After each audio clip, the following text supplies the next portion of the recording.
16,000 kilo mutton, 7,500 kilo சீரக சம்பா அரிசி, 50,000 பேருக்கான பிரியாணி ஆர்டர் கொடுத்த உதயநிதி ஸ்டாலின். திருவண்ணாமலையில் நடைபெறும் திமுக இளைஞர் நிர்வாகிகள் வடக்கு மண்டல சந்திப்பு நிகழ்ச்சிக்காக 9,000 கிலோ மட்டன் மற்றும் 6,000 கிலோ அரிசியுடன் பிரியாணி தயாரிக்கப்பட்டுள்ளது. சட்டமன்ற தேர்தலை முன்னிட்டு திமுக இளைஞர் நிர்வாகிகள் சந்திப்பு மண்டலந்தோறும் நடத்தப்படுகிறது. 29 திமுக மாவட்டங்களைச் சேர்ந்த 1.30 லட்சம் இளைஞர் நிர்வாகிகள் பங்கேற்கும் வடக்கு மண்டல மாநாடு திருவண்ணாமலையில் நடைபெற்றது. இந்த மாநாட்டில் பங்கேற்கும் திமுக இளைஞர் நிர்வாகிகளுக்கு அனைத்து அடிப்படை வசதிகளும் செய்யப்பட்டுள்ளது. குடிநீர், கழிப்பறை வசதிகள், மருத்துவ சிகிச்சை மையங்கள், நொறுக்கு தீனிகள் என அனைத்தும் ஏற்பாடு செய்யப்பட்டுள்ளது. 1000க்கும் மேற்பட்ட மொபைல் கழிப்பறைகள் அமைக்கப்பட்டுள்ளது. 5,000 லிட்டர் குடிநீர் வசதியும் செய்யப்பட்டுள்ளது.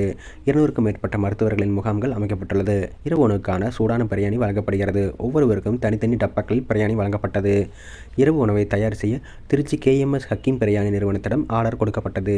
சேலம் திமுக இளைஞரணி மாநாட்டில் பிரியாணி நன்றாக இருந்ததால் அதை செய்த திருச்சி ஹக்கீம் பிரியாணி நிறுவனத்துக்கு இம்முறையும் துணை முதலமைச்சர் உதயநிதி தற்போதும் ஆர்டர் கொடுத்துள்ளார். 40,000 பேருக்கு 6,000 கிலோ அரிசியும் 9,000 கிலோ மட்டனும் போடப்பட்டுள்ளது. 10க்கும் மேற்பட்ட இடங்களில் இருந்து சுமார் 2,000 ஆடுகள் வாங்கப்பட்டது. பேக்கிங்களுக்கு 400 முதல் 500 பேர் வரை பணியில் ஈடுபட்டுள்ளனர். சீரக சம்பா அரிசியில் பிரியாணி செய்யப்பட்டுள்ளது.